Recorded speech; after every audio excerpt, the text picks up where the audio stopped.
So there you are, an introduction to the library produced as a first video. And you may have been making notes of all the different problems and mistakes you've been seeing inside the video. So let's have a look at some of the ones that you may have found. Well, first of all, the music that was used infringes copyright. And secondly, the Whirling graphics are difficult to read and arguably make the video look amateurish.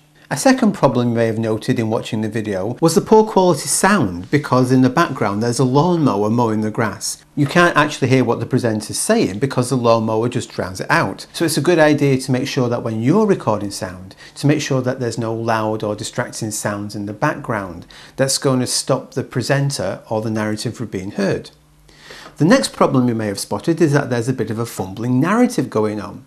The presenter doesn't seem really clear on what he's going to say when he's stood outside the library, and that makes it difficult for the audience or the learner to follow the narrative that's being presented. Okay, more problems. When we actually go into the library, the camera work is very quick and it spins around the library and it makes you slightly dizzy. If you imagine this on a big screen, projected wall size, it's going to be magnified, and some people may have a problem when they're watching that.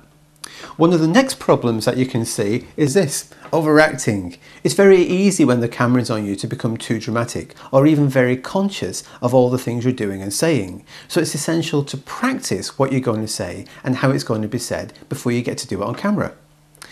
The next problem you can see is this: transitions. Editing software comes with many different special effects. And it's common for someone new to video editing and video production to use too many effects and to use them too often. So there's a note of caution to be observed when using special effects. Another problem you may have noted is to do with sound. When the presenter's moving down the aisles of books to find a book to illustrate a point, the camera's a long way behind and you can't actually hear what's being said. So you've lost the narrative or the instructional component to do with that particular video sequence. There's also a problem with the interview. Interviewing a student on how to use the library is a good idea, but in this case the interview was poorly lit, so you can't see the interviewee very well. And the comments that the student made weren't really very helpful. It didn't actually give you an insight into how students use the library, so whether that should be included or not is questionable. And at the close, there's also other problems that we can see. Firstly, the music's copyright, the scrolling credits are too quick, and the scrolling credits are hard to read because the contrast between the credits and the background is not very clear. So those are just 9 of the problems in this video. And as you've been watching through, you may have been able to identify many more yourself. Producing professional or high quality video is a real skill, and it takes a long time to acquire. But there are a number of points we can take from this video example that may be able to help us when we're actually filming and recording our own video. First of all, the sound is important. Think about where you're recording and if there's any distracting sounds in the background. You should use an external microphone if possible, and you should obey the copyright rules on music and other recordings.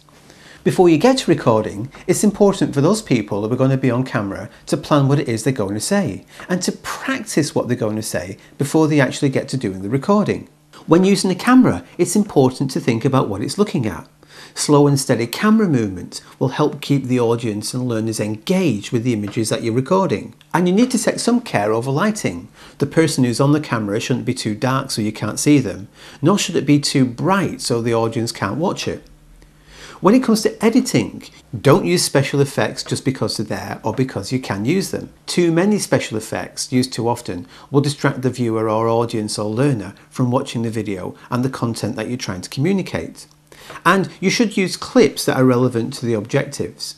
Clips that are humorous should only really be used if they're going to convey the narrative or the content that you're trying to deliver through the video. Now, one of the things we need to think about as educational video producers is whether the video we've just seen actually achieved its educational objectives. If you were a student watching that video, would you now be able to go to the library and find the resources you wanted? If you couldn't, then the video hasn't achieved its educational objectives.